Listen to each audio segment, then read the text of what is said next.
Well, everyone, thank you for being here today, both in person and online. Today, this presentation is the culmination of an intensive year-long project that included nearly 80 faculty and academic staff, student leaders, comprising 4 different distinct committees, review committees, and 2 faculty senate committees. It was a major effort that included hours of detailed intellectual work. It's also the culmination of a 4-year-long review cycle, 3 cyclic reviews, comprising every course in WES, and a decade-long effort by a broad cross-section of faculty to develop the core ideas of WMU Essential Studies. This was an enormous task, and necessarily, it's one where the need for revisions, tweaks, and improvements only becomes clear once it's been implemented. The genius of the development of Essential Studies was to build within it a continuous improvement model, with assessment both big and small integrated to the core. We believe in WES and what it can do for Western students, but we also know that it must continually evolve, change, and grow in order for it to remain relevant and focused both the identified student learning outcomes and the needs of the interests of the students. Today's presentation and the processes it represents are part of that ethos. Today represents the report, but it isn't the full report. The speakers will hit the highlights as needed and point to key data points. The full report will include this presentation, the slides the speakers will be talking from, and the OneDrive archive of primary data and sources, along with additional ancillary materials. The site we have, the website, which we'll show, also includes a report guide and description with annotations on all the aspects of the report, including page numbers for each slide and topic. The entire report and the guide will be archived on the West Review public-facing website, which you can see, and the URL will be up there. The report will be compiled to Faculty Senate and MERS Tape leadership by June 30th, 2025. Note that the course review process will continue through fall 2025, during which departments with courses that have been recommended for removal or revision in WES will be able to respond. All course decisions will be made by the end of fall semester 2025. The next review cycle is still Faculty Senate is still working on the next review cycle. It'll either begin in fall 2025 or fall 2026. We'll talk about that at the end of the process.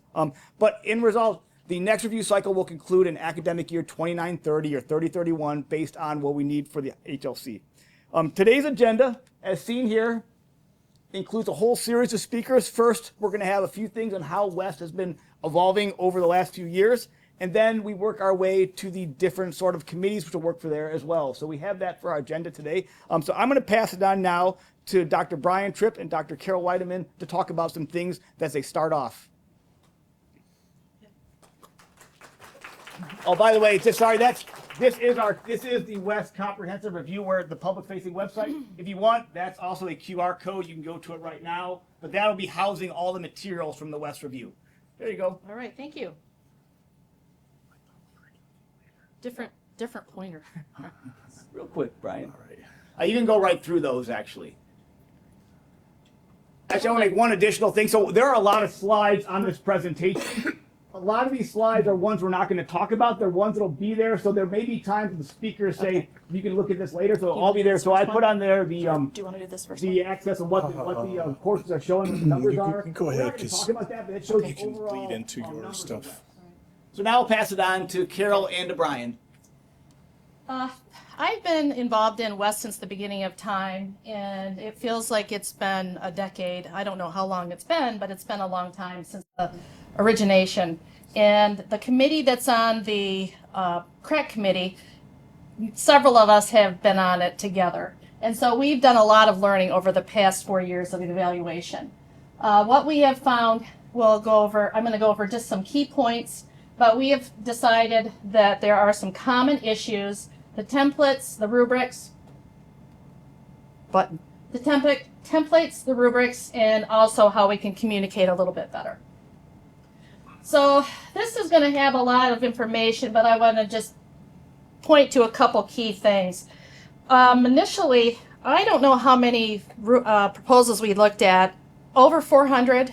It was absolutely overwhelming. We had so many proposals to look at. We also had a different template that we evaluated all the proposals from. And I do believe that most of we started out blind, and we looked more at the detail of the course. We had to identify, part of it was did the person indicate that they had 25 or fewer students in the class if it was a level 3 course? And we don't do that anymore. So we initially were looking at details of the course, which is different from what we look at today. Because of that, it was very difficult to give extremely detailed feedback to the proposer. And I think that has led us to some of the issues that we have with some of the courses today. We also want to remind you that we didn't have curriculum, and the ability to give feedback was also much more difficult at that time as well. What we did find is some common issues, and one is that faculty looked at the rubrics and they looked at the SLO. And they would look at the SLO and it would say critical thinking. And they'd say, I can do critical thinking. I do critical thinking in my class, without looking at the rubric and the criteria within it. And so our committee had to go back and say, you're not looking at the rubric, which became kind of a rough spot with what our work was. That was a common issue. We also identified that there was a common issue with faculty either being not understanding what an assessment plan would be like or wanting to assess everything. And so that was an issue. So because of those key problems, we have been working this past year to develop a better template. And through my work individually meeting with Brian and Jonathan, and also the committee, a lot of work with the committee, we have looked at improving the template that faculty will utilize when submitting their proposal, where it has, please tell us why this fits in this category. Please look at this rubric and identify how you are going to assess that rubric. And this automatically points them to the rubric and the criteria. Also, our goal is to have, we've been working as a committee to look at some courses that are already in the system and say, how can we make this course an example, so then you have an example to look at using this particular rubric. And utilizing some of the narrative and giving the faculty the ability to do their assignment and not feel like we are telling them how to do the assignment. That has been our main problem. So our goal is to really work on getting these templates shored up. And by the time we get through fall, up to fall, we'll be utilizing these new templates and start our next cyclic review. Right. Thanks. Carol. So I'm the outgoing chair of WES Executive Advisory Committee, and our new chair will be taking over this fall, Alyssa Allen. Thank you for stepping up. But our committee, WES EA, has been dealing with looking carefully. I'm not getting any laser here. Shall I Vanna? I can Vanna. Or I can point, but we were dealing with the issue of the outcome rubric review, the student learning outcomes, or SLOs as they're commonly referred to. And there are some issues. There's some history that I don't fully understand. I've been involved in this program for maybe 5-6 years. But I was not involved in the initial development. But there are 17 SLOs. Interesting number, prime number. We've even talked a little bit about maybe we could use an extra one for visiting scholars, perhaps, to teach a WES course who are only here for a year. That's a possibility. But there are some obvious discrepancies and issues when you start looking at them. Some of them are very short, some are highly detailed. I actually did a word count analysis on each SLO, and there's a spreadsheet and there's a summary of this in a folder as part of our final report. Some only have 2 areas. Some have as many as 5. Some include a specific choice that you have to use along with, and then you have an option of others. Others have do what you will. It's open-ended. One particular issue, there are two of the rubrics or SLOs that they deal with scientific literacy. One has a lab, one doesn't. They have the exact same rubric though, and there's nothing mentioned about assessing the lab, so perhaps that should be addressed. There are two issues of, or two SLOs that both have the IFKL designation, and I believe one has humanities, one has social sciences. Yeah, one is increased foundational knowledge of the social sciences, humanities, or the arts. That's number 6. And number 7 is increased foundational knowledge of the sciences, social sciences, or the arts. So those appear to be a duplicate. And we've been reviewing these, and I think a goal is to simplify these and make corrections as part of the 4th year review. I expect we'll be having some recommendations to the executive board, faculty senate, along with a bunch of other things this fall. I believe that's all I have for you. And this might need some batteries. All right, that looks bad, right? All right, we'll see.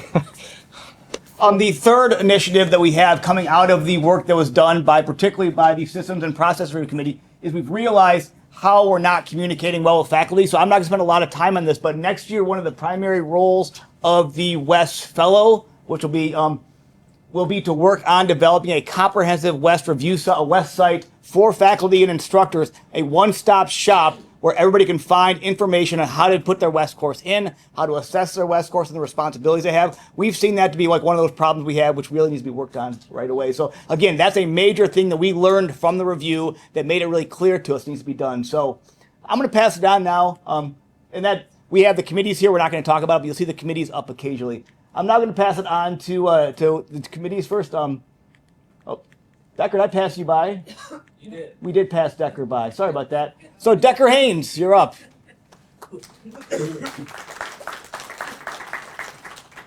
We'll cut that out in post-production. It's all good. So Decker's going to talk about the history of WES and how assessment is built in. So I know, he said we've been doing this stuff for a couple years now, 4 or 5 years. It's. Oh, so I'm sorry. I'm not used to standing behind a put. So it's actually been almost 14 years. Following the HLC visit. Yeah, I mean, following HLC's visit in 2011, so when they first identified that we needed to start upping our game with our, it was called general education, and one of the biggest holes was assessment of those programs. So in like, what was it? I got the notes here. March of 2013, we had a forum in November of 2012. Ad hoc committee on general education reform. Dan Jacobson was there and conned me into helping lead the effort back then and present to faculty senate. And then we went into really like a 3-year period of self-study and research. And lots of research. We went to conferences, AAC&U, we had some forums. We brought in Dr. Paul Gaston from Kent State, an expert, assessment and action conferences. In 2016, we finished our self-study. And that kind of launched, it's kind of in that exploration phase. 2016, we started doing the planning, and we went from the ad hoc committee on general education reform to a design committee to start actually designing the program. And that took about a year. I mean, we got several MOAs done. The ad hoc committee in design really was there for about a year. A lot of quick work, getting things up, meeting with faculty, outcome rubrics, getting the name correct. We had different votes on the names. That was 2016. And then the design committee was disbanded, discharged, and we had an implementation called the logistics committee to get ready for the implementation process. Had a series of MOAs with the name, learning outcomes, course approval guidelines, student requirements. And then 2018, we seated the permanent committee, the Essential Studies Executive Advisory Committee. And then from that, we did some Navigating West series, got the course review and approval committee, commonly called CRAC. Thank you very much. I'm the one that named that. barred from naming anything else at Western ever again. Got the process set up for courses to be submitted for the new program.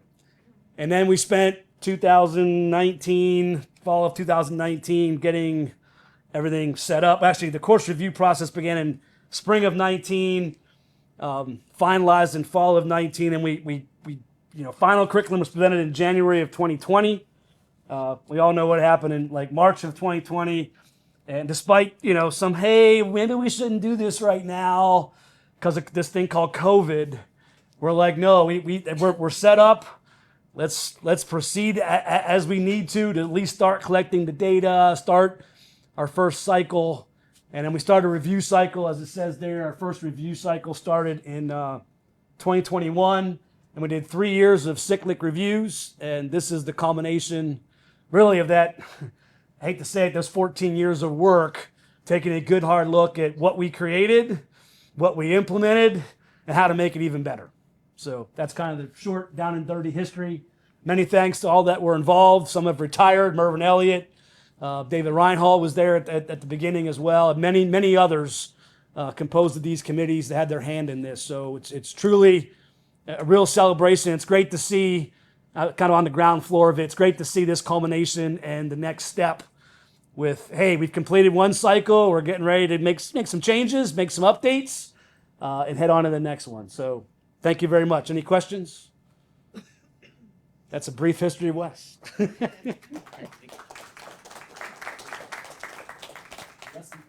And Decker referred to the cyclic review process, which is the cyclic review process from the beginning of 2021, all the courses over a 3-year period, and the 4th year, and that's going to continue at the end of this. We'll talk about this as well.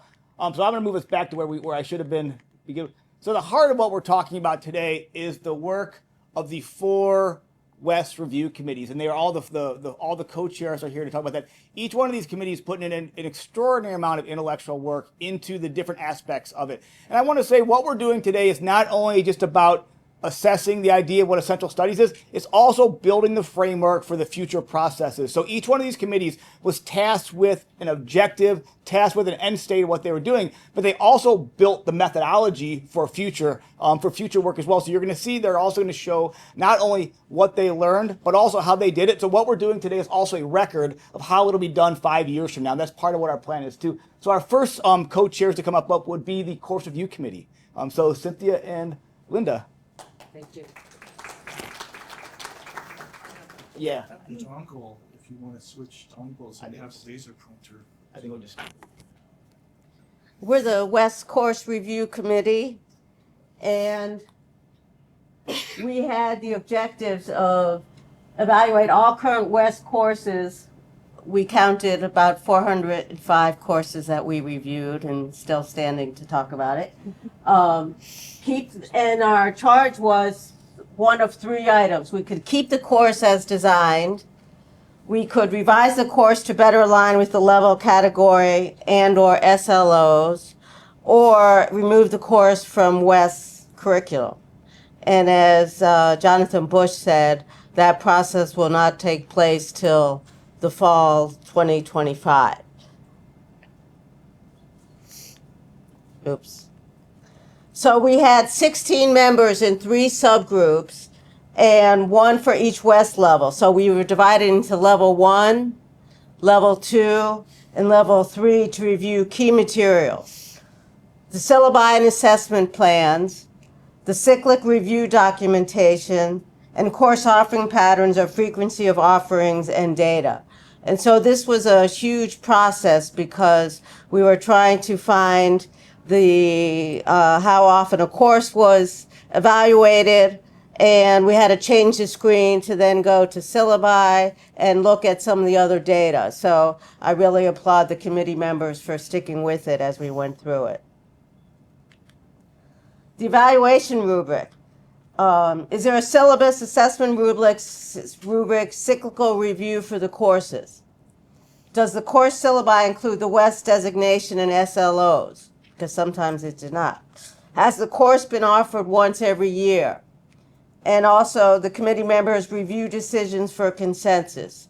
So once a course was evaluated by the subcommittee for review, Then we got back in a further committee meeting and voted to either remove it or not. So there was always a consensus of all members to review and remove a course. And I think you're doing the next ones. Okay, Thank you. Thank you. I've never used one of these before.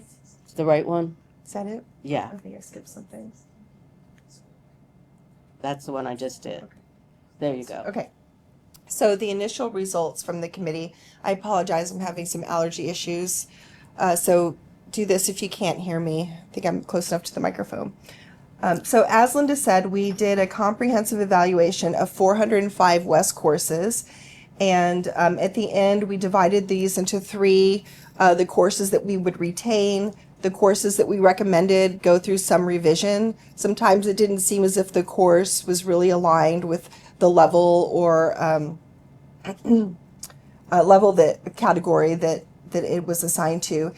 And then we also recommended courses to be removed because they did not meet the requirements. So when we say that we recommended for removal, we basically just said, we did not see evidence that this course meets all the requirements. So the syllabus doesn't include that it's a West course. There are no SLOs. It hasn't been offered in 2 years. You know, any combination of that was our recommendation to remove. Our committee did not actually remove the courses. That decision still has to go through a few more groups. Just so everyone knows, this wasn't something that just 16 people decided and it's done. We just did that preliminary review to sort of weed out the first ones that need to be looked at. So as Jonathan said, part of our task was to come up with a process to do this in the future, since this was the first review. And so we have a lot of recommendations about how to do this in the future. First, one that's not on here is we would say from the very beginning, start with a really big group of people because it's a lot of work. And I think initially we had like 8 people for 405. And then we tried to add people as the semester went on, and that was kind of complicated. So we need to have people committed early on, like in the summer if you're going to do it in the fall. We also think that it would help to have some clear examples of effective West courses. But this issue may be resolved by looking at the implementation standards, and that's because as we went through them, we found that they were very different. How people listed the West designation, that was different. Where it was on the syllabus was different. So sometimes it was hard to find that information. It was there, but we couldn't find it. So I think first, having some clear examples of effective West courses would help the committee, and creating a more rigorous rubric would also help. And then we also think it might be beneficial to establish some standard West course documentation. So what are some guidelines for including the West designation and the SLOs in the syllabus? How do we maintain a rigorous cyclic review process? And then can we provide targeted support for faculty who are clearly uncertain about how to frame this in their syllabus for their students? This is very sensitive. Okay, there we go. So this is a list of the committee members, and so we really want to thank everyone who volunteered. This was completely voluntary, stepped up and did this, and they did a great job. We're very attentive, really paid attention, and were very critical, asked a lot of questions, which we really appreciate. They didn't just check boxes. So we had a lot of dialogue going on about the review process, which helped us get to those recommendations that I just showed you, and as you can see, it was also really representative of the campus. And so this is sort of next steps.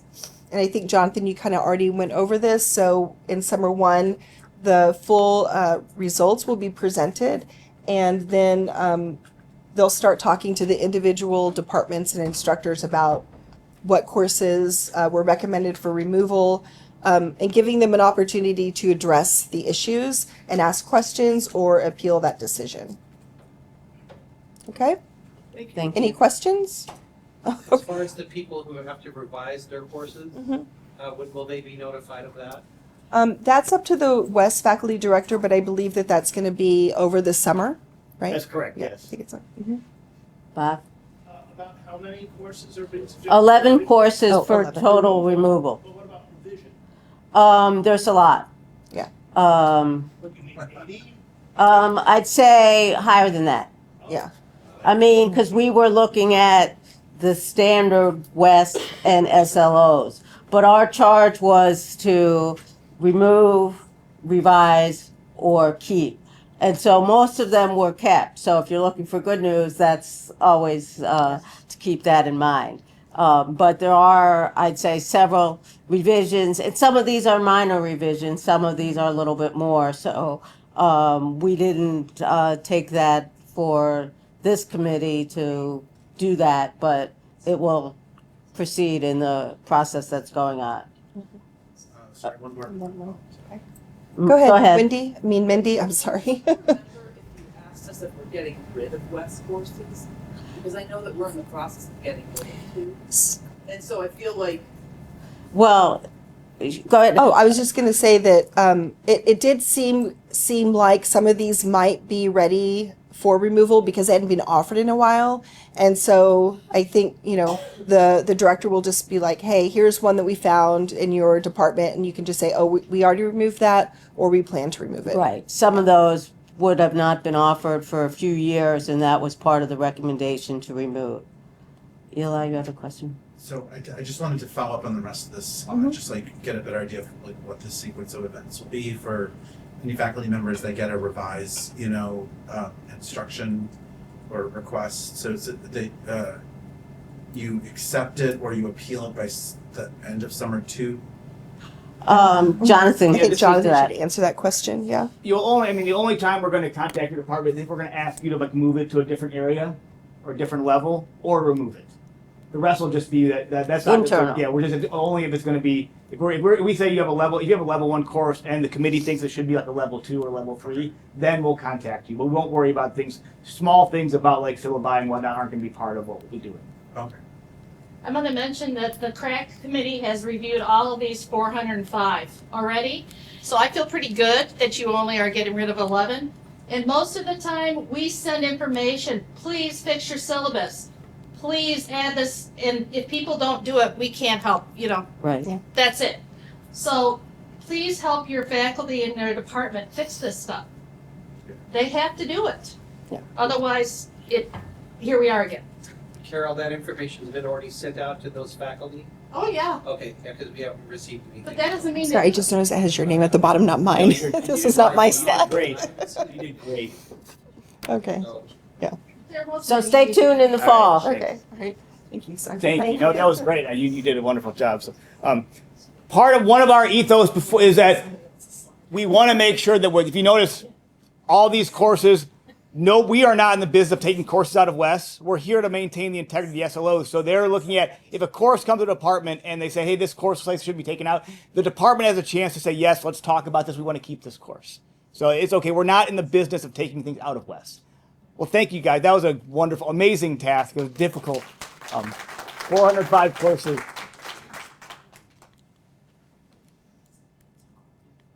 There we go. All right, so on to the performance review data. So Daria and Eli. Hello, we're the Performance Review Committee, and we were tasked with investigating the 5 years of data collection within that have been collected as part of WES. It says 5 years. We actually investigated more like 4 because of the last year is kind of incomplete. But the way that we envisioned this when we first came together is there's a lot of data, right? To figure out like what do we want to focus on so that we spend our time effectively. And the way that we envisioned this is looking at 4 separate categories. Coverage, which is our SLOs all being offered, are students taking them. Specifically, we wanted to look at the DEI and the sustainability SLOs and their relationships with the other ones offered. We looked at integrity, which is, are we assessing what we think we're assessing? So looking at SLO scores by level and attribute and scores by grade to make sure that grades aren't being conflated with SLO scores. We also wanted to look at students. How do student experiences differ? So we looked at transfer students, underrepresented students, international students, and first-generation students as the first student groups. And then we also looked at progression, which looked at level progression. So are students progressing through level 1, 2, or 3? Are they skipping around? Are there any outliers, either by student rank or by transfer students, which is what our biggest concern was there. So the way that we worked with this process is that we had our proposal, then we met with our committee, our objectives were revised, then we worked with Brian Carnell, who took all these data sets out for us and ran those reports. We created documentation, so hopefully the next time around when we run this, it will be a little bit easier for people to identify what was done.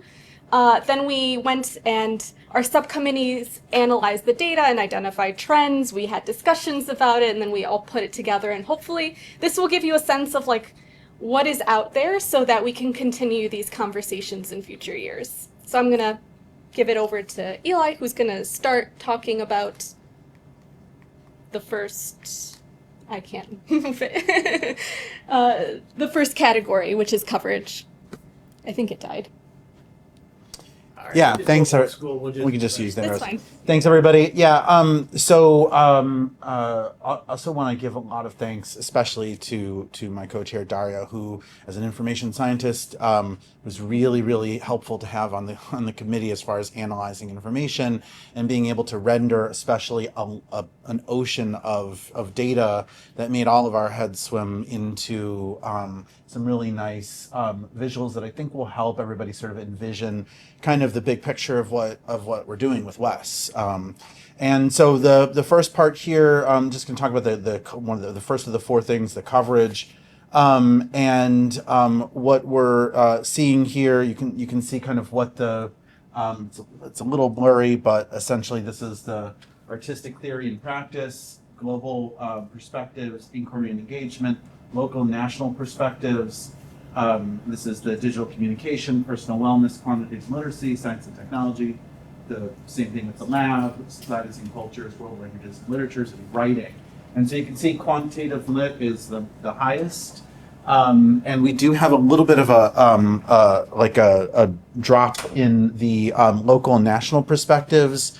We also have some of the attributes for global perspectives. The Will 1, Will 2, Will 3 were only offered in 21 and 22. But so other than this, which is kind of the outlier, I mean, we were, I think, fairly encouraged to see that, it makes sense that the quantitative is probably the highest, but it's not like such a dramatic difference that we've got a serious imbalance in what is being offered and what's not. And then we also wanted, as Daria said, we wanted to really focus on these sort of two SLOs that for some of these categories are optional in some cases, like in some rubrics you can substitute that in. So that tells us how much instructors are choosing to do that in their courses versus sort of choosing the route of not bothering with sustainability or diversity.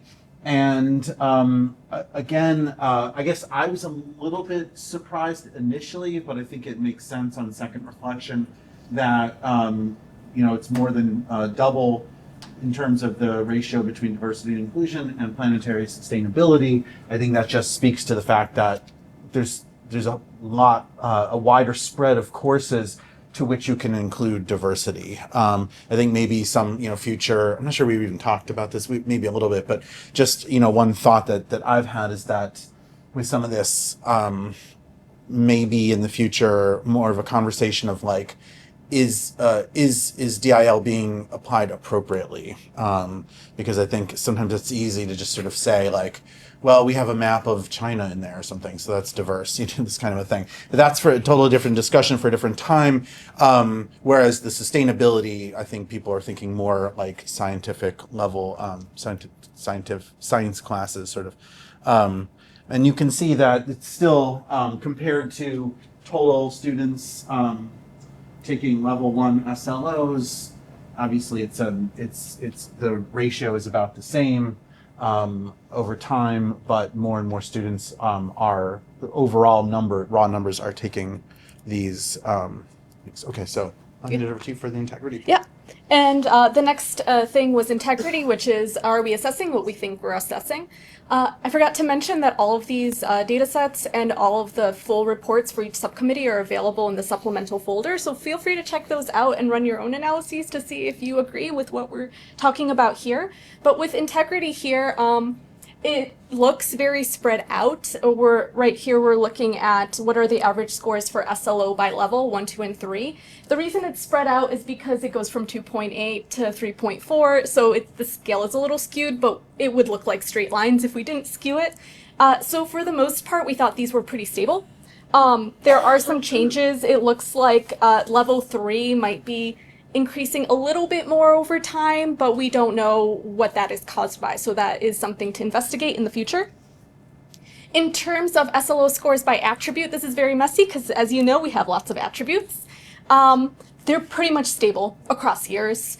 The only ones that we want to highlight are oral and digital communications, which tends to go up, and personal wellness, which is going down. We have some theories about how COVID might have impacted how individuals were assessing students. So it's something to look at in the future. Again, the scale is skewed, so that's why it looks so big. It's really, oral and digital communication is going up by 0.6, right? So it's not that much, right? And then the last thing we wanted to look at for integrity is looking at SLO scores by course grades. That was a concern of ours. Our instructors just looking at what a student received in a course, and are they assigning them a greater like SLO score because of that. However, it didn't seem like we were finding that. So if you look here, this is just kind of the spread across years. It looks a little funny. So the left-hand most one, the green one, is 2020, and that keeps going across years 2021, 2022, 2023. And for students who scored a score of 4 for their SLO, when we look at their course grades, they're pretty high. But as you get down to an SLO score of 1, you have a great spread of grades, which tells us that grades are not correlated to SLO scores, because they can get a really good grade but not meet the objective, which is exactly what we want to see. We don't want students to be penalized because they didn't meet an SLO objective. This is just an example. We did this for all of the attributes. Please look at the supplemental reports for more information. And if I could just tack on to that other one real quick, thank you for, and this is another example of what I'm talking about. Like, I don't have the skill set to render this pretty complicated question visually, so thank you for coming up with that, Daria. Then, anecdotally, I had heard, others had heard that, some people were doing at the end of a long semester, and you finished an enormous amount of grading, and then you remember, oh, I have to do the SLOs.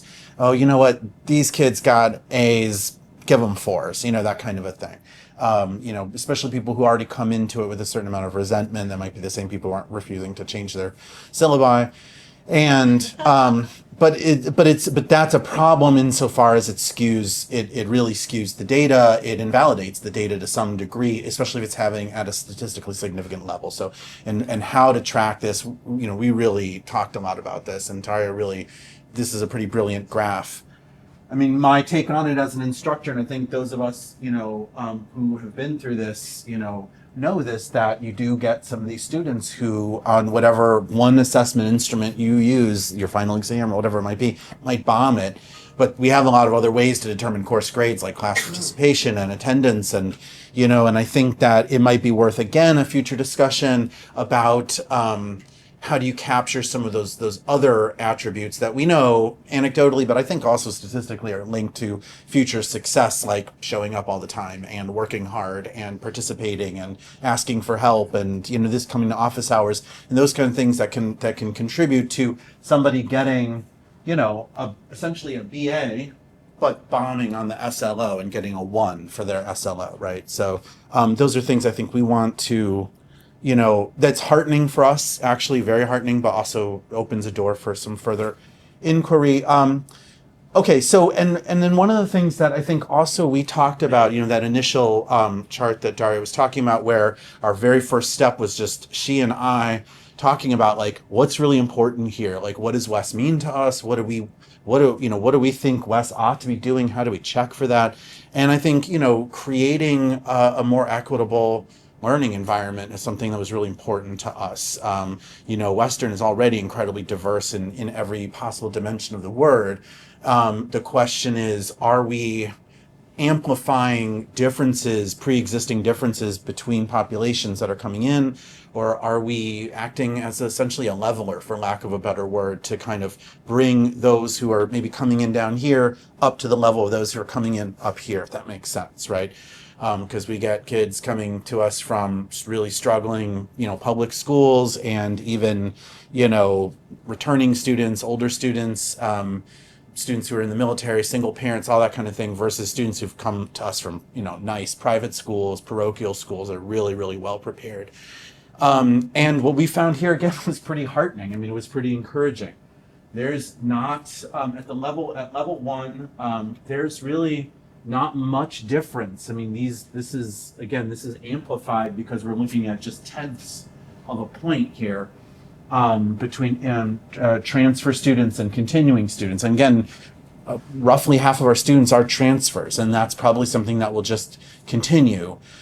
And the question is, are they coming in able to, jump into WMU level classes from, let's say, Kellogg Community College or something like that? And it appears that they are. And then, we see the same kind of parity at level 3, which in some ways is even better, because it means that the transfer students are able to completely hold their own with the students that came in as freshmen and had the benefit of level 1 West classes, which maybe some of the transfer students didn't have. And we're seeing the scores improve for both groups over year from 2020 to 2023. And then, of course, we wanted to know, we also have a lot of first generation students, right? And again, this is typically one of the biggest divides in the undergraduate sort of arena is the students who come from households that have college degrees. This carries over to graduate school too, is a different question with PhDs, but versus students who are first generation. And again, here too, we're not seeing, right? So this is first gen, non-first gen, for lack of a better word. First gen, non-first gen, then first gen by level. And at level 1, you can see that by a spread of about 0.2 of a point, the first gen are behind the non-first gen, although even in some cases that's not true. And over time, you can see, right, the blue is 2020, the orange is 2021. Look at the gray for 2022, right? It's almost on parity with the gray for non-first generation, which tells us that in some cases, at least in some levels, the first gens are catching up with the non-first gens. We see on level 3 a bigger discrepancy. And we have some theories. Again, a lot of our theories revolve around COVID, and so that's why we'll need to do all this again once the sort of COVID cohort has moved through the system, right? Because the 2023 discrepancy there between, when I've been in 2023, I guess it's more just it's not even that big a discrepancy, but maybe 2022 looks like a bigger discrepancy. So those are some of the questions that we had. And then we also wanted to look at this in terms of income level. The best way to do that was those students who were Pell eligible versus non-Pell eligible. Some of this data is hard to get out. It's sensitive, it's protected, so we couldn't get at everything. But huge thanks to Jonathan and to Brian Carnell at helping us work through the various channels that we needed to work through to get a hold of some of this information. Again, some discrepancy between the non-Pell eligible, like a little bit higher than Pell eligible, but the difference is we're talking about tenths of a point, right? It's pretty small. And then finally by ethnicity. And this one again is rough data. It's a little hard to get at. Students aren't required to disclose their ethnicity. Some of them put NA and we don't know what that is. And so we have 3 categories here: international, underrepresented groups, and then white or NA. And there's one big discrepancy here that we had questions about, and I think this is where we were especially talking about COVID.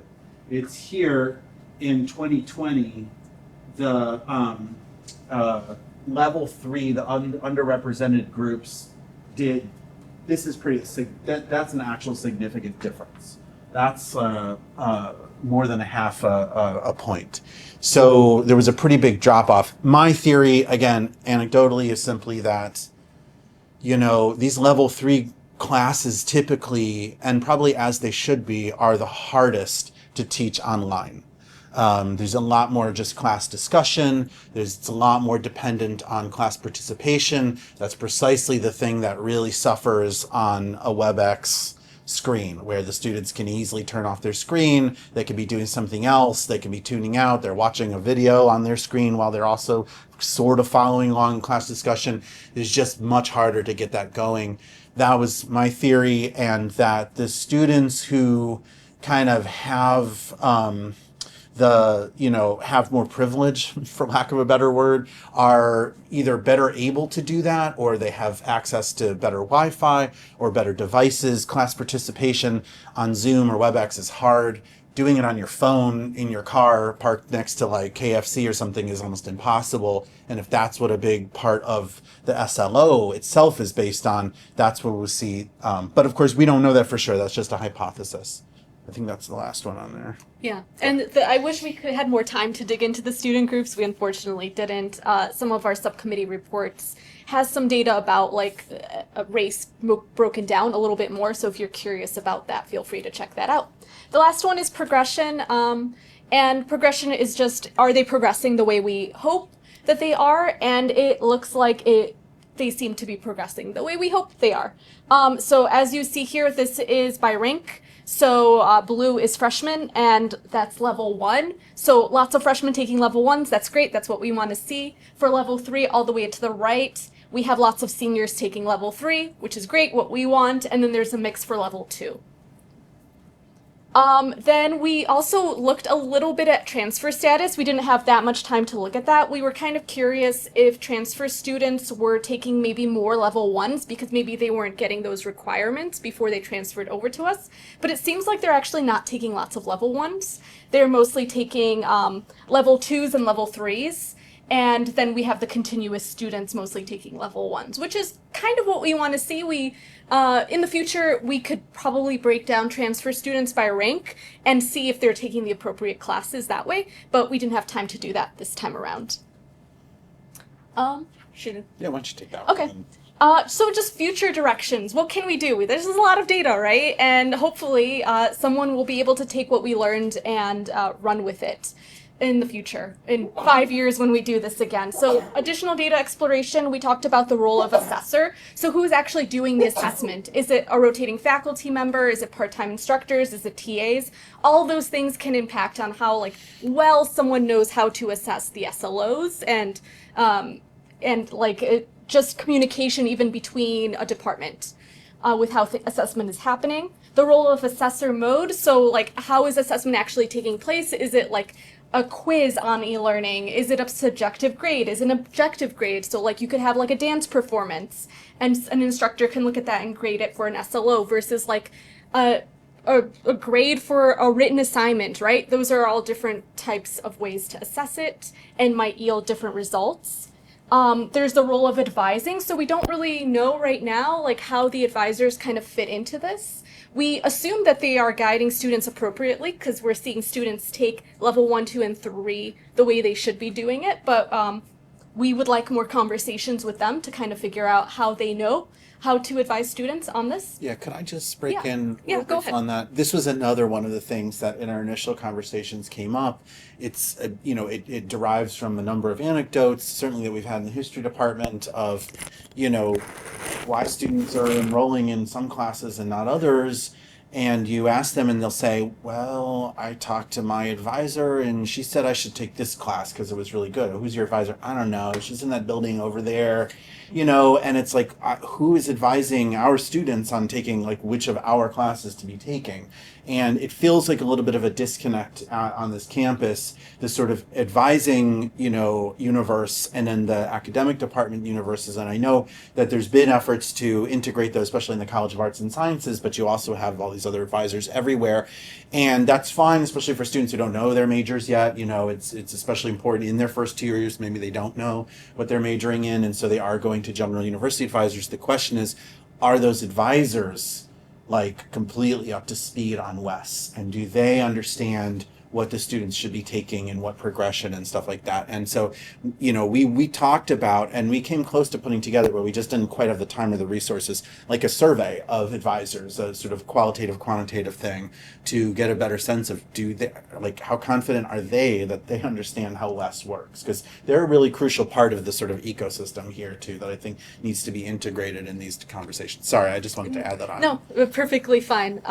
There is also the issue of timing. So assessing at different parts, the way that it's currently set up, some instructors might think that they should be assessing at the very end of the course, but maybe they're not taking a grade that was assessed at the end of the course. So there's differences there. Maybe there's a preference, and we'll find that in future investigations. There's the role of grades, which we kind of already looked at conflating grades with SLO scores. However, we did a very preliminary dive. We just looked at attributes, but maybe we can take a deeper dive and see like, oh, this attribute has less spread. Let's see the criterion underneath it and look at the SLOs there and see if there's something driving that, and maybe this needs to be revised. And then there's the role of student groups. We also wish we had more time to look at this. There were also student groups that we didn't look at. For example, we didn't look at non-traditional students, or students enrolled in the military, or students who maybe completed their degree in more than 4 years, right? So all of those student groups, it would be great to investigate that in future work. So for revisions, just things that we can start doing right now, one of the things that Brian said that he was going to do, Brian Carnell, who pulled all our data from us, is better association with SLO criterion with courses in Banner. A lot of the things were hard to find, or sometimes things have changed. So making sure that is available for future people looking at this data. Also, supplemental variable coding, looking at all these things. So assessor, assessment mode, time, and modality. We're not currently capturing these things, so it's hard to do analysis on them, so we can do that moving forward. And then, do you want to talk about the last one? Yeah, I mean, we all know what's going on, right? And with universities and you know, DEI and everything. And I think, you know, that remains part of, you know, our core values, like as we talked about it, as the committee talked about it. And, you know, the question is how to go about, you know, holding fast to those values of equity and inclusion. I mean, I'm sorry that that's just the way to say it. And like, you know, and I think WES is a very, very important vehicle for achieving those. It's not the only way, you know, to go about it, but it is, you know, this sort of like the great promise of college has always been like the, you know, the pathway to the middle class, or whatever you want to call it, sort of almost making up for the deficiencies in the sort of very inequitable landscape of public education. And WES is one of the ways that, you know, as if it's working properly, it should take students from down here and match them up to the students who are already up here, right? So that for their last 2 years, when they're really specializing and doing serious intellectual work, they're ready for it. They're not drowning. You know, the question going forward is, you know, how do we keep that goal in mind while also protecting our work here? You know, and so we'll just kind of leave it at that. But that's one of the things I think we left with that we were really, you know, concerned with, but also, you know, dedicated to. And thank you to all our committee members. We couldn't have done it without you, so thank you for being a part of this work. Good luck to the next ones. Yeah. So we were foiled a little bit by the slides being a little bit fuzzy and also how the richness of data. So after this presentation is over, the full slide deck will be online on the website. When you dig into the data, you'll see how impressive and how interesting it is. Also, the ancillary, the additional data from this crew is also extremely interesting. So please know that with this is here, it's a little hard to see today because of sort of how we are, but also remember how rich all that is. When we put this together, we knew we wanted to look at courses, we wanted to look at the SLO, but we also knew we wanted to look at the nuts and bolts of how we are doing these things too. And our next committee really focused on how things are working and what revisions can be there. So Megan and Veronica.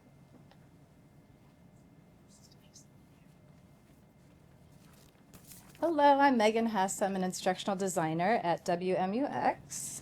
Veronica Rice-McCrae with the College of Business.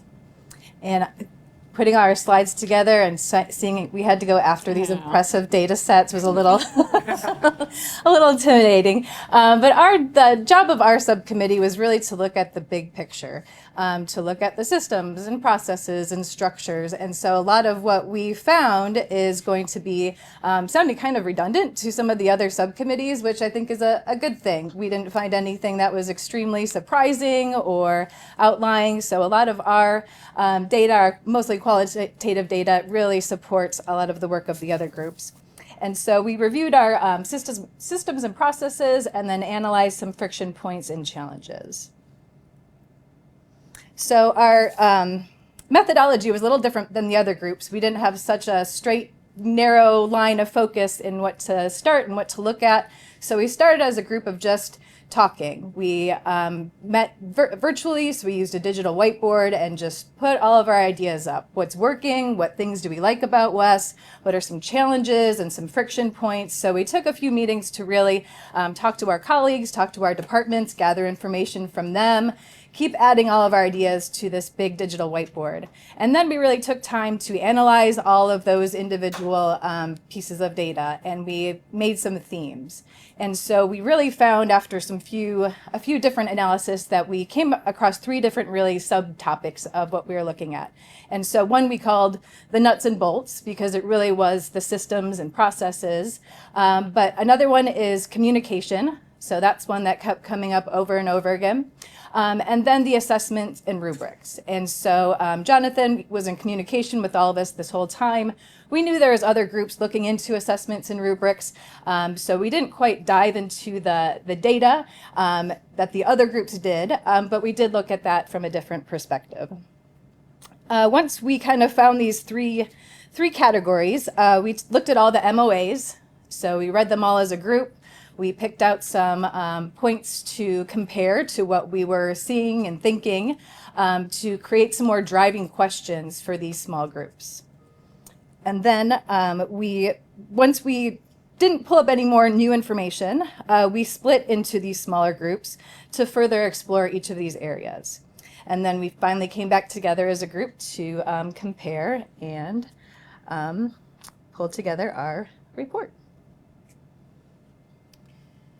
Yeah, so included in our assessment are the areas of pride with the WES program, and we noted areas of pride both from the student and faculty perspective and kind of the benefits for both. So we have our cross-college exploration, diverse perspectives, and the faculty advantage. So for our cross-college exploration, the WES program allows students to explore classes outside of their home colleges and their home disciplines. Major student benefits from a personal perspective as someone who teaches a WES course and who until we recently enacted a minor in our program had a class primarily composed of the non-business majors. So that's interesting for me, but also for them. And then the diverse perspectives, of course, because the WES courses are open across campus, we can have students from a variety of disciplines in the same class, which again, from my own perspective, that has been very interesting and beneficial to students, and I'm sure that's not isolated in our discussion because we obviously had other faculty on our committee. That was echoed time and time again, right? So another point of pride. And then the faculty advantage as well, because the WES courses are open across campus, it does allow for additional and increased enrollment opportunities, so classes that may not have as much of appeal just, in the college can draw students from around campus, and then it allows us to offer more courses to our students. Okay, so the nuts and bolts.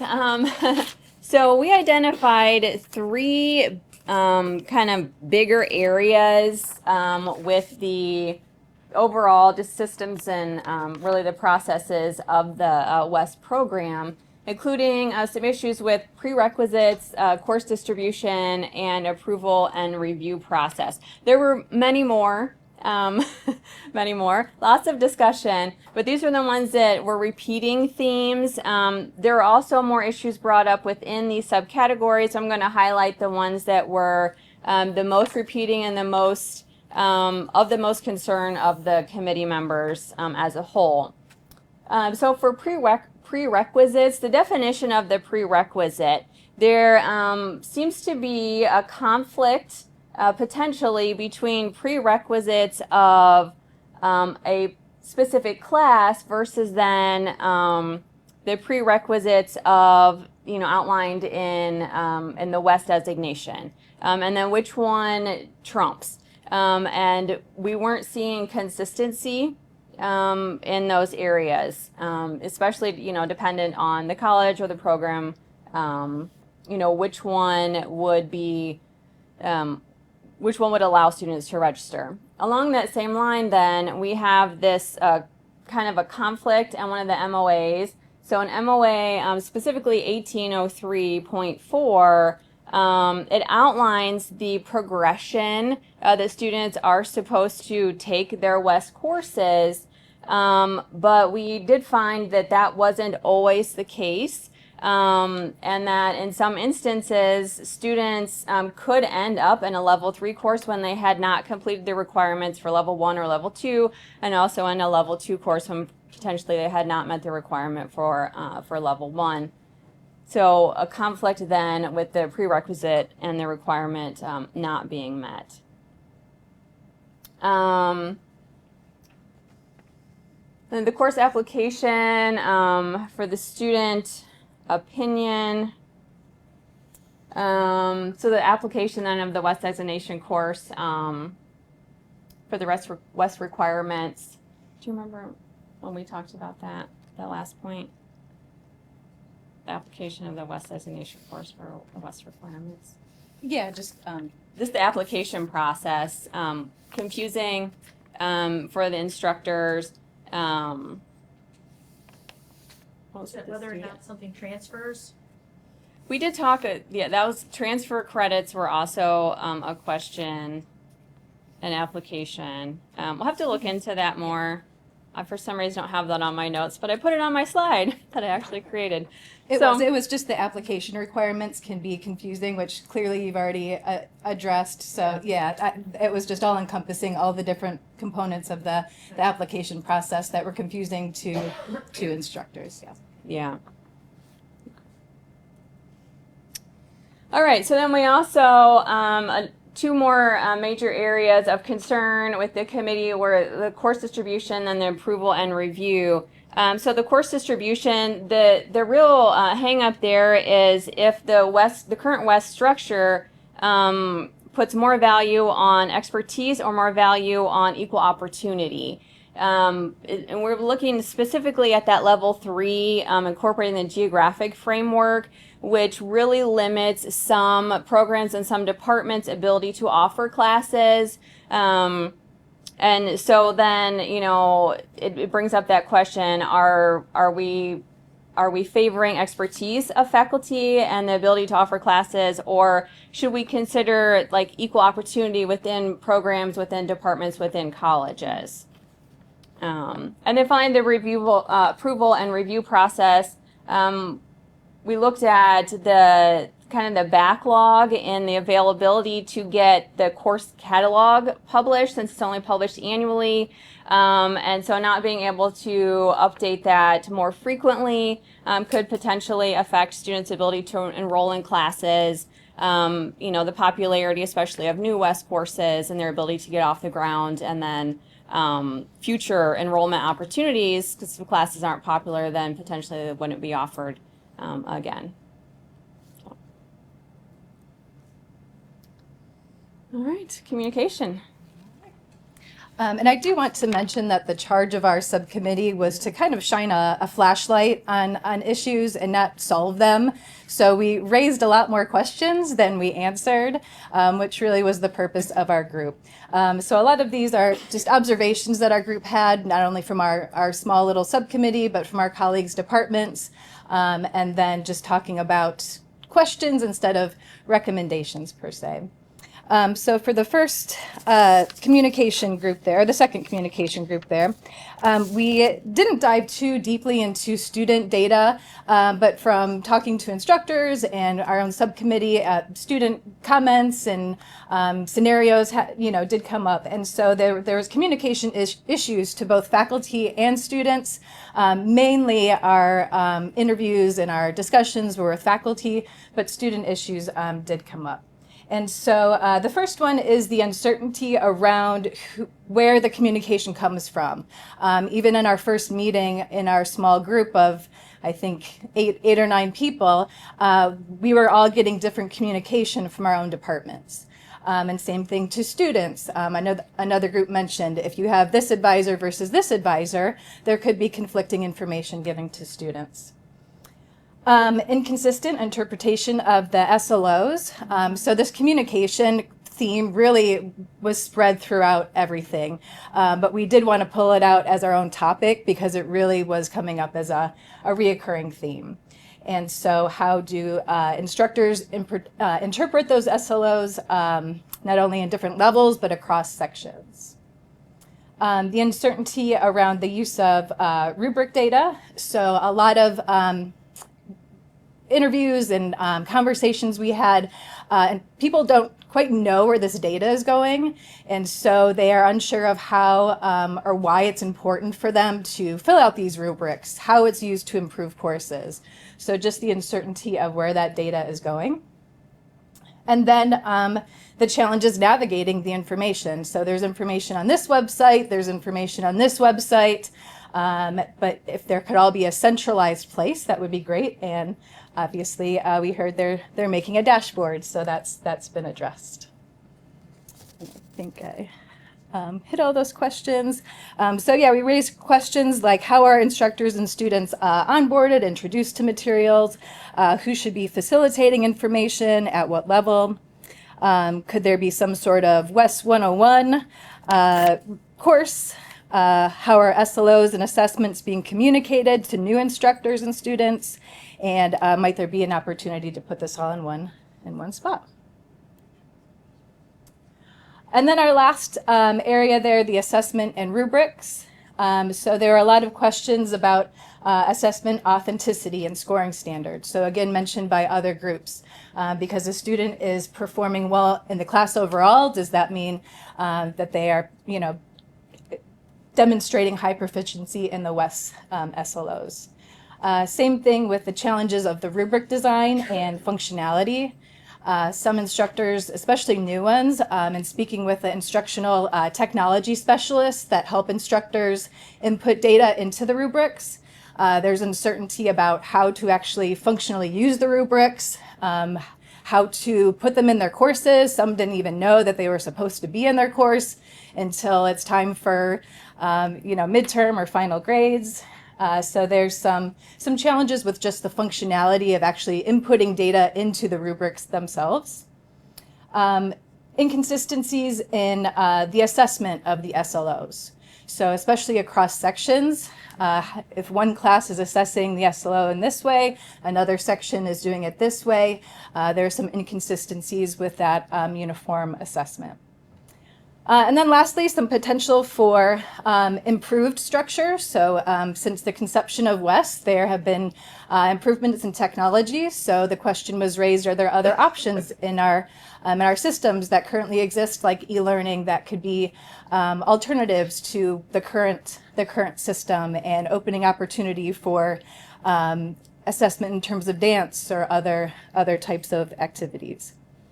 And so again, the questions that were raised: can a single assignment demonstrate high proficiency in WES outcomes? Are rubrics being completed consistently? Are outcomes being assessed consistently? And are there other options for the rubrics?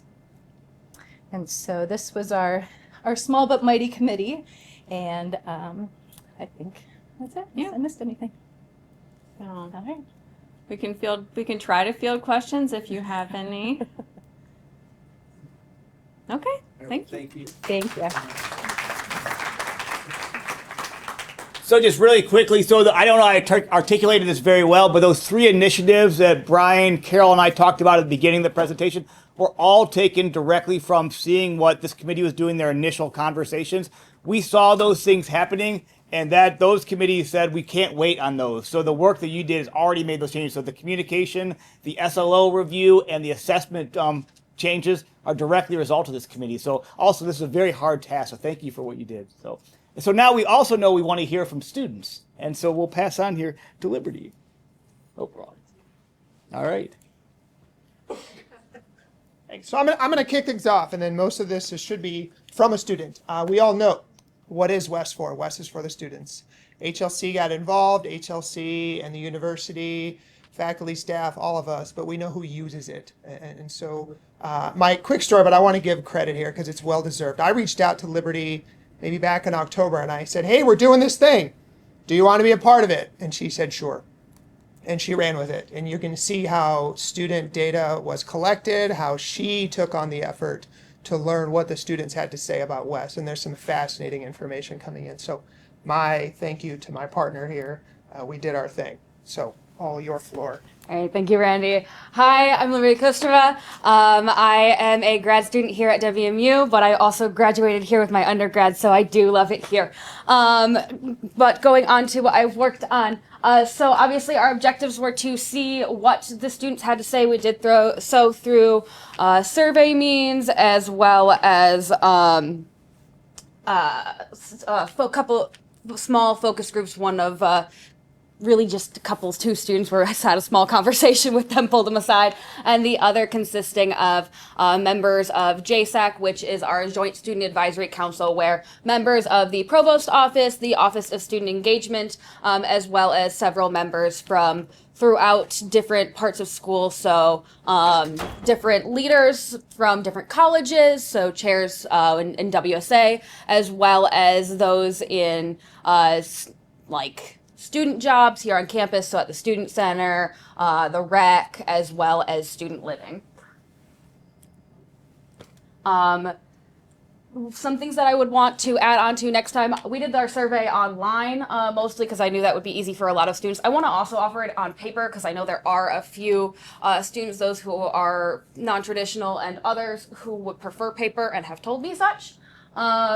As well as I'd like to get the QR code that I sat on a table with, I'd like to get that on TVs around different colleges, so it's just more a wide range and reach, because I was only able to get to so many people in a couple of days. So if it's out there for weeks, months, we can slowly collect data over time. I would like to have a second focus group, because I got to talk to leaders. I'd like to talk to students who are a little less involved, because I know that can change both activity and opinion, as well as grades and scores on things like SLOs. And then I'd like to have more days of tablings and just more incentive to fill out the survey. We got a lot of responses. We did get over 100, 130 people responding. We did get quite a few students to respond, but I would like more.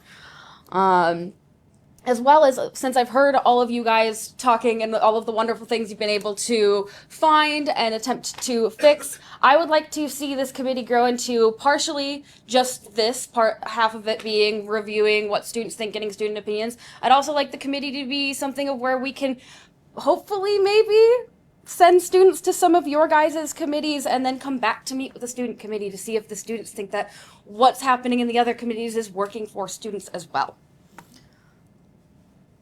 A little bit of just demographics, just to show that we did talk to a little bit of everybody. We did talk to mostly first-year students, and then our seniors kind of walked by us, ignored us a little bit, but that's okay. Oh, okay. Graphs are animated. For those of you who want the graphs are there, but I'm mostly going to cover what those graphs are telling us. So there's three main questions that we ask that have these graphs. This first one being, we wanted students to rate the breadth of classes that interest them. So this is not necessarily, this can be both career interest or just personal interests. As you can see, people are rating it right around a 3 for the most part. So students are not mad about the breadth of classes that they have, but also we can do better. So I'd like to see that move up, but we're not doing bad. Our second question here, we asked students to rate the understanding of the levels and categories of Western Essential Studies. This is a little higher than the last one, but again, we're sitting right around that middle point.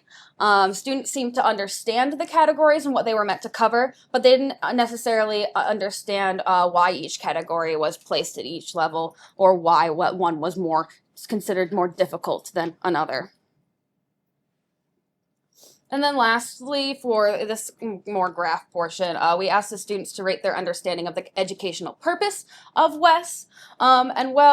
Students understood that WES is meant to make them well-rounded. They either don't know what that means, or they disagree about what well-rounded means to them.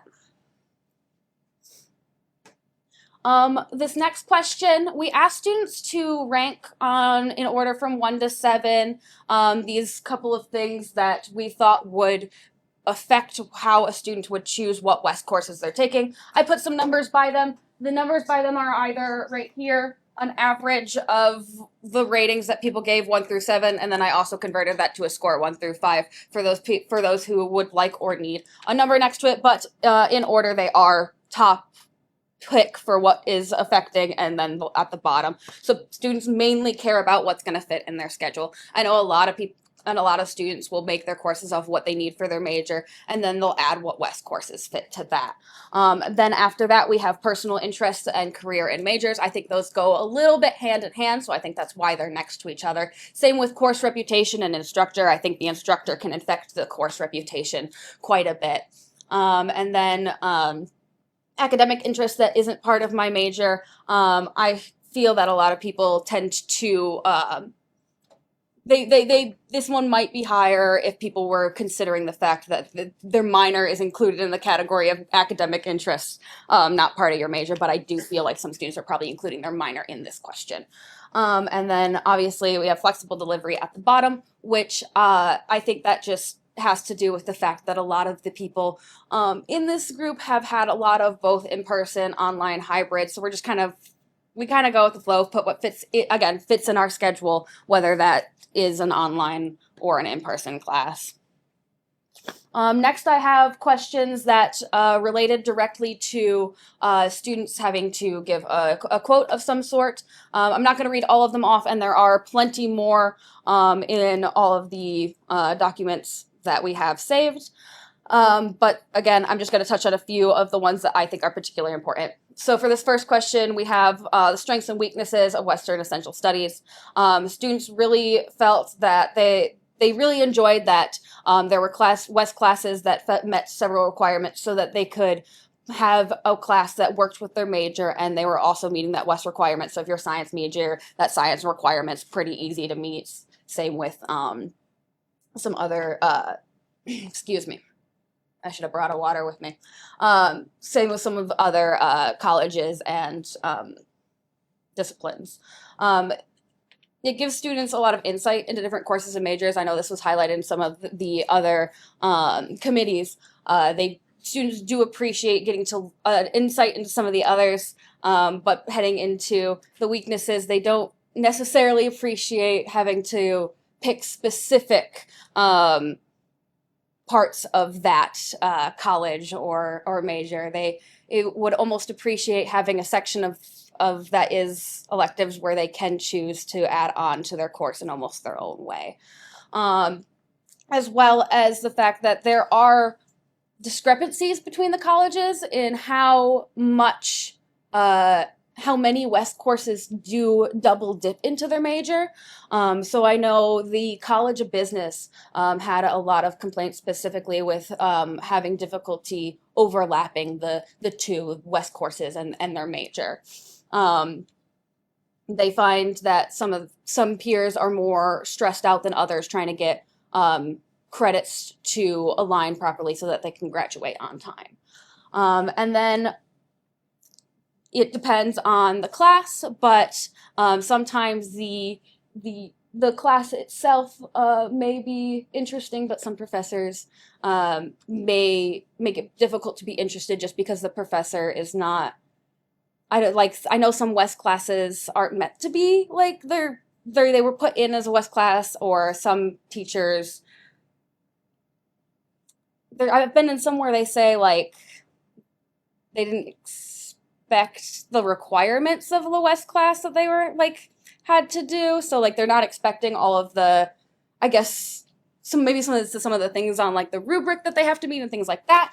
But I know that not everyone walking into a West course expects to be teaching the breadth of students that they're teaching. So sometimes it can be a little bit more specific to the college or major than some of these students who aren't from that college are expecting.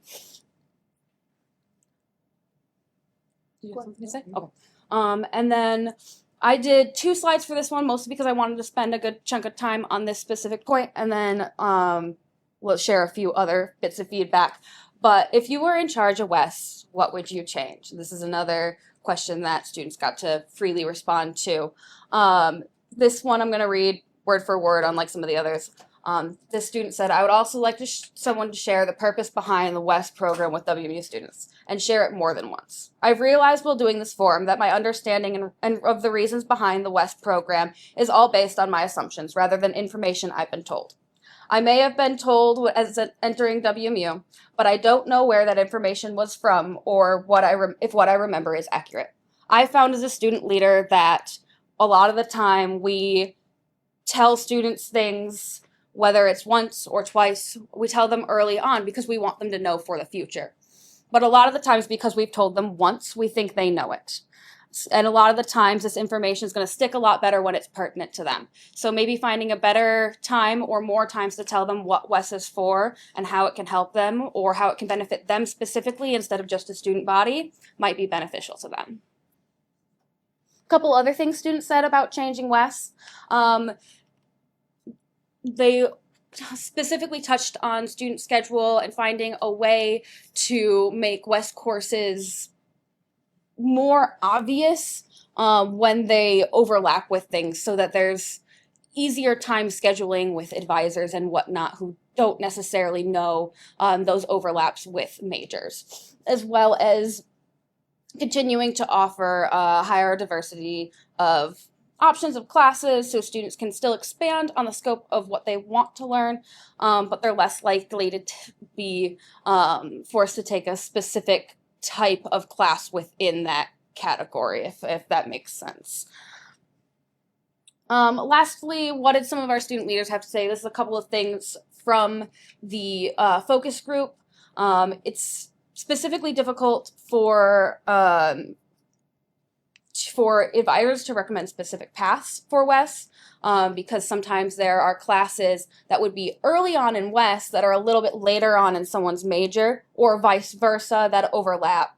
There's a lot of cross-referencing that has to be done for individual student plans in order to create a schedule that is smooth for them while also advancing their knowledge through WES studies and whatnot. So if we could find a way to make it easier for advisors to look at those overlaps or even students to see those overlaps in something like DegreeWorks, that would be great. And another thing I want to say while we're on this slide is one big thing that got brought up throughout the entire thing, and one thing that was directly said to me was, I think it was one of our student leaders brought up the idea that her Business 1000 level class is a health and wellness course. Oh, and there's plenty of other courses that seem like they would fit in that credit, but they aren't allowed to transfer them in. So little issues like that are mostly where students are confused and where they would make changes. These are a lot of the WSA members that were involved, as well as a lot of other students on campus that I don't have names of because it was an anonymous survey. So I'd like to give a big thank you to all of them, especially Zachary, who was a wonderful help in tabling and getting himself out there actively. So thank you to all of them, as of course Randy. My only one last comment I would make is it's fascinating because I did not know what a lot of the other committees were going to present. You see consistencies. What you all said and what we found from the students. In other words, our students are seeing what we are seeing, is my point. Yes, thank you. Thank you.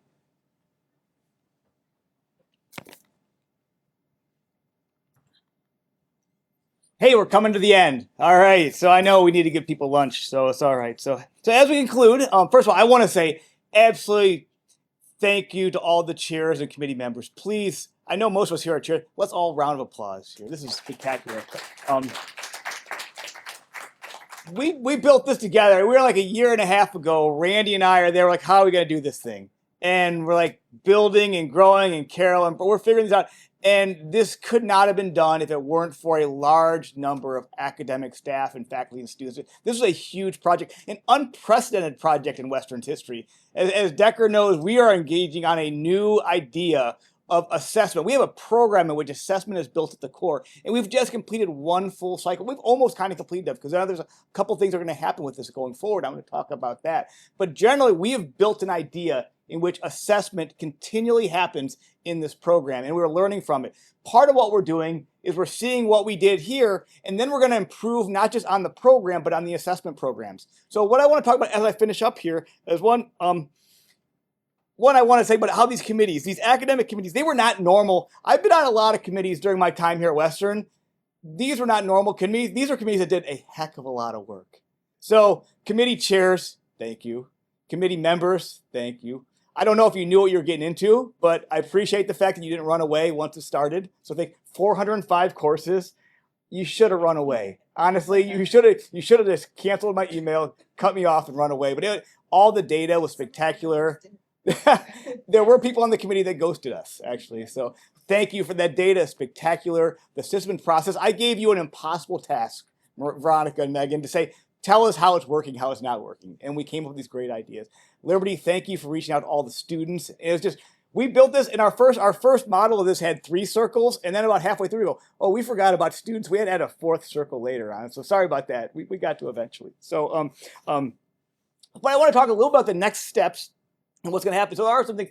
So some next steps here is, so in this summer, what we didn't do a lot today is we didn't talk about like the initiatives that are come out of this. That's the next step. So my next step is to really take these results, and we're going to circulate this to, to Merz State College, to Dr. Wallace, to West EA, the West Executive Crack, and the Fact Senate leadership. This will come into that full report. Like I said, this is of the report, but the full report will be at that website with all the information there, including the raw slides. You can look at that data in much more detail that we saw today, and also the archive where all the information is too. I'll also be creating a lessons learned document that'll go there, what we learned about this actual process itself. And so that will then be, when we have that ready, it'll go live on WMU, on WMISH with all the information there as well. In fall, we'll be using this to develop the charges for West EA and Crack, and then also we'll be doing on the course deletions and modifications that semester 2. So we're going to be looking at academic year 25-26 to really put it into place. And the next review cycle. Now this is changing here. I want to talk about this. So we have 3 options right now. So we're going to have 3 slides here about what's going to happen next. Faculty Senate is still going to make their decision, but there are basically 3 options here that might happen.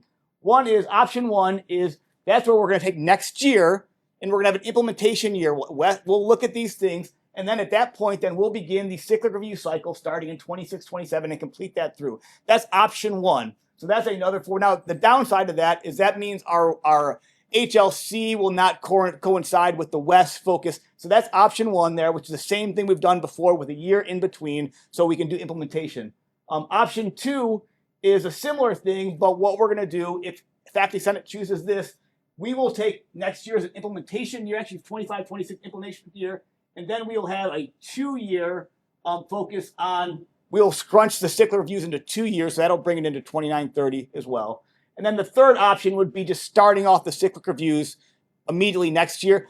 All three of those options are acceptable to us, and we'll work with them. But Faculty Senate e-board will make that decision on what's going to happen. So when we make that decision, we'll have that slide there. We'll know if we're going to have next year's implementation year or start the sixth review year immediately. And that pretty much concludes us today. Again, as I finish up, I just want to say thank you for everybody. Thank you for this. We will have an email go after this when we go live with the report. It'll go live with all the materials, and we expect. And also on that, we don't really have that much time today for a Q&A session, or not part of our work. But on the site, there will also be a form, a Google form, for all people to be able to put in some responses to the report as well for the year as well. So again, I just want to say thank you to all the committees. Thanks you to all the members. Thanks to all the students. Thanks to Dr. Wallace for all her support. Thanks to Faculty Senate for all their support. We appreciate what you've done today. We appreciate the entire process, and we're ready to start again. So everybody, have a great day. Thanks.